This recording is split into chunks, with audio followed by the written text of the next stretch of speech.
கர்த்தர் நல்லவர். இந்த காலவோளை உங்கள் யாவரையும் பாஸ்டான் போஸ்டர் என்ற யூடியூப் சேனலுக்கு வரவேற்கிறேன். இந்த நாளுக்கான தேவனுடைய ஆசீர்வாத வார்த்தை நான் உங்களுக்காய் வாசிக்கிறேன். புக் ஆஃப் சகரியா 2:7-8. சகரியா எழுதின புஸ்தகம் 2ஆம் அதிகாரத்தின் 7-8 வசனத்தை நான் உங்களுக்காய் வாசிக்கிறேன். பாபிலோன் குமாரத்தின் இடத்தில் குடியிருக்கிற சியோனே, உன்னை விடுவித்துக்கொள், பிற்பாடு மகிமை உண்டாகும் என்று சேனைகளின் கர்த்தர் சொல்லுகிறார்.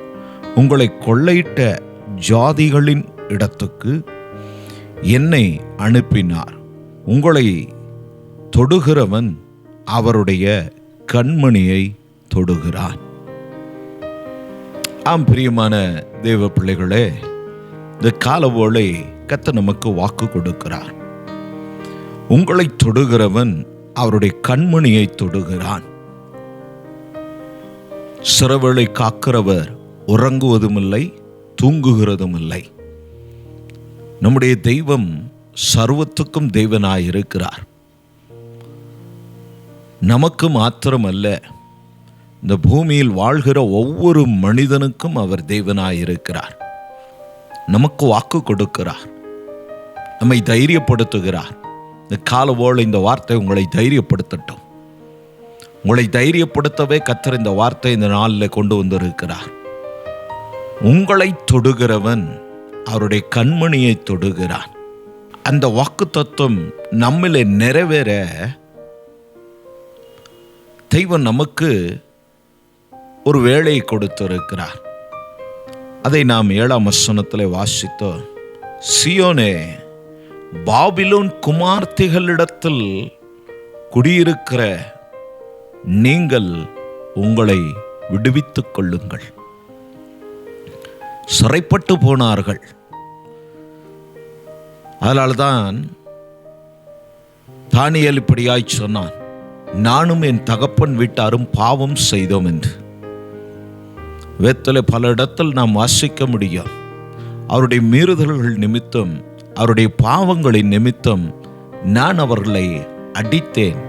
அவர்களோ என்னிடத்தில் மனம் திரும்பி வராமல் இன்னும் நரகலான தெய்வத்தை கோபப்படுத்துகிற காரியத்தை செய்கிறது என்ன என்று சொல்லி பல தீர்க்கதரிசியின் இடத்திலே தெய்வம் அவருடைய வேதனையை தெரியப்படுத்தி இருப்பார். இதெல்லாம் இன்று நம்முடைய கரங்களில் இருக்கிற வேதத்தில் எழுதப்பட்ட வார்த்தைகள். அப்படியானால் நீங்களும் நானும், இக்கால சபையும், நம்முடைய குடும்பமும், நம்முடைய பிள்ளைகளும், தேவ ஊழியர்களும் இந்த சத்தியத்தின்படி நடக்க வேண்டும் என்பது தேவனுடைய சித்தம். அப்போ இங்கே எழுதப்பட்டிருக்கிற காரியத்தை நிறைவேற்றுவதற்கு அவர் தேவனாய் இருந்து, நம்மை யார் எதிர்த்தாலும், நமக்கு விரோதமாக எழும்பினாலும் நமக்கு பயம் வராது. ஏன்னா தேவன் நமக்கு வாக்கு கொடுத்திருக்கிறார். உன்னை தொடுகிறவன் என் கண்மணியை தொடுகிறான் என்று சொல்லி. கால ஓலை, ஆம் தேவ பிள்ளைகளே, நம்மை தொடுகிறவன் அவருடைய கண்மணியை தொடுகிறான். உங்க விரல்னாலேயே உங்க கண் மணியை தொட முடியாது. அந்த கண் விழி, அந்த கருப்பு பாலை தொட முடியாதுங்க. அது ஓட ஆரம்பிக்கும். ஸோ அதை இப்படியாய் சொல்லலாம், உங்களை தொடுகிறவன் தேவனுடைய கண்ணில் விரலை விட்டு விளாடுறான், ஆடிக்கிட்டு இருக்கிறான். விட்டுருவார், அவனை விடவே மாட்டாருங்க. உங்களுக்கு நன்மை செய்ய, உங்களை விடுவிக்க, உங்களை தப்புவிக்க, உங்களை கனப்படுத்த, நீங்கள் தேவ பிள்ளைகள் என்பதை எப்படி இஸ்ரவேல் ஜனங்களை அடையாளப்படுத்தினாரோ, இஸ்ரவேலர்களுக்கும் எகிப்தியனுக்கும், இன்று புறஜாதிகளுக்கும் கிறிஸ்தவர்களுக்கும் நீதிமான்களுக்கும் துன்மார்க்கனுக்கும் அடையாளத்தை ஏற்படுத்த தேவன் ஜீவனோடு கூட இருக்கிறார். ஆம் தேவ பிள்ளையே, இந்த காலவோளை தைரியப்படுவோம். உங்களை தொடுகிறவன் அவருடைய கண்மணியை தொடுகிறான். உங்களை ஒருத்தனாலும் ஒன்றும் பண்ண முடியாதுங்க. பயமுறுத்தி பார்ப்பாங்க. அதனால தான் வேதம் சொல்லுகிறது, கர்த்தர் சொன்னார், பிசாசுக்கு எதிர்த்து நில்லுங்கள், அப்பொழுது அவன் உங்களை விட்டு ஓடி போவான். அதனால தான் நான் மேலே உள்ள வசனத்தை வாசித்தேன். பாபிலோன் குமார்த்திகளிடத்தில் இருக்கிற சியோனே, உன்னை விடுவித்துக் கொள் என்று. சிறைப்படுத்தப்பட்டார்கள். ஏறக்குறைய 70 ஆண்டுகள். இதே 1ஆம் அதிகாரத்தின் 12ஆம் வசனத்தில் நாம் அதை வாசிக்க முடியும்.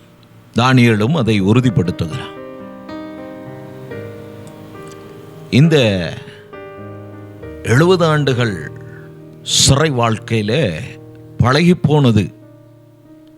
இனி என்ன இருக்கு நம்முடைய ஊரில்? ஒன்றுமில்லை, இப்படியே வாழ்ந்துட்டு போயிடலாம் அப்படின்னு சியோன் சபை, தேவஜனம், கர்த்தரால் மீட்கப்பட்டவர்கள், கர்த்தர் நேசிக்கிற குடும்பம், கர்த்தர் நேசிக்கிற மனிதன், அவனுடைய மனதின் யோசனையின்படி அவன் தீர்மானிக்கிறான். ஆனால் கர்த்தர் உன்னை நீ அவ்விடத்திலிருந்து உன்னுடைய இச்சையினாலே, உன்னுடைய சொந்த ஆசைகளுக்காக பிரிந்து போகிறவன் தன் இச்சையின்படி போகிறான் என்று நான் சொல்லுகிறான். இப்படி பாவத்து நிமித்தம் அடிமையாக்கப்பட்ட ஜனம், தேவனுடைய பிள்ளைகள், சபை இதே பாவத்தில், இதே உலகத்தில் வாழ்ந்திடலாம், இப்படியே ஓடற்ற நம்முடைய வாழ்க்கை என்று சொல்லி தீர்மானிக்கிற போது, உனக்கு விடுதலை வேண்டுமானால், உன் பிதாக்களுக்கு நான் கொடுத்த வாக்குத்தத்த ஆணைகள் நிறைவேற வேண்டுமானால், நாம் இப்படி எடுத்துக்கொள்ளலாம். கர்த்தர் உங்களுக்கு இவ்வாண்டில் கொடுத்த வாக்குத்தத்தங்கள், உங்கள் ஊழியக்காரனை கொண்டு கர்த்தர் சொன்ன வார்த்தைகள் உங்களிலே, உங்கள் குடும்பத்திலே, உங்கள் பிள்ளைகள் வாழ்விலே, உங்கள் தொழிலே, உங்கள் வேலையிலே நிறைவேற வேண்டுமானால், உங்களுடைய சுய புத்தியை நீங்கள் சாராமல் அந்த பாண்டேஜிலிருந்து போகட்டும், இப்படி தான் அப்படின்ற அந்த வாழ்க்கையை உடைத்து மீண்டும் தேவச்சனமாய் நீங்கள் நிற்க வேண்டும். அப்பொழுது உங்களை தொடுகிறவன் அவருடைய கண்மணியை தொடுகிறான். ஏராளமான சாட்சிகள் என்னிடத்துல உண்டு, என் வாழ்க்கையிலும் சாட்சிகள் உண்டு. இதே பெங்களூருக்கு 17 கடைசியிலே இந்த ஊழியத்தை கர்த்தருடைய கரத்தில் நான் பெற்றுக்கொண்டேன். கர்த்தர் சொன்னதுனால நான் இங்கே இந்த ஊழியத்தை ஆரம்பித்தேன். என்னை சுற்றி கன்னட ஜனங்கள், ஒரு தமிழ் அம்மா எனக்கு வீடை கொடுத்தாங்க, கிறிஸ்தவர்கள். அதே பெத்தலேஜிலே இருக்கிற விசுவாசி தான் வீடை கொடுத்தார்கள். ஊழியத்தை செய்யுங்கள் என்று சொன்னார்கள். அது லீஸுக்கு எடுத்தேன். அக்ரிமெண்ட் ஆனது 1 மாதம் கூட இல்லை. நாங்கள் பெந்தெக்கோஸ்தே விசுவாசி, சபை கூடுதலில் பங்கு கொள்ளுகிறவர்கள். குணங்கள் எப்படி? இப்படி கிறிஸ்தவர்கள் இன்று ஏராளம் உண்டு. டெக்னாலஜி வேர்ல்டு, மாடர்ன் வேர்ல்டு, இது வேதத்துக்கு ஒத்து போகாத கிறிஸ்தவ வாழ்க்கையாகும். அதனால தான் உன்னை விடுவித்துக்கொள் என்று எழுதப்பட்டு இருக்கிறது. இந்த கால ஓலை உங்களை விடுவித்துக் கொள்ளுங்கள். அந்த அம்மா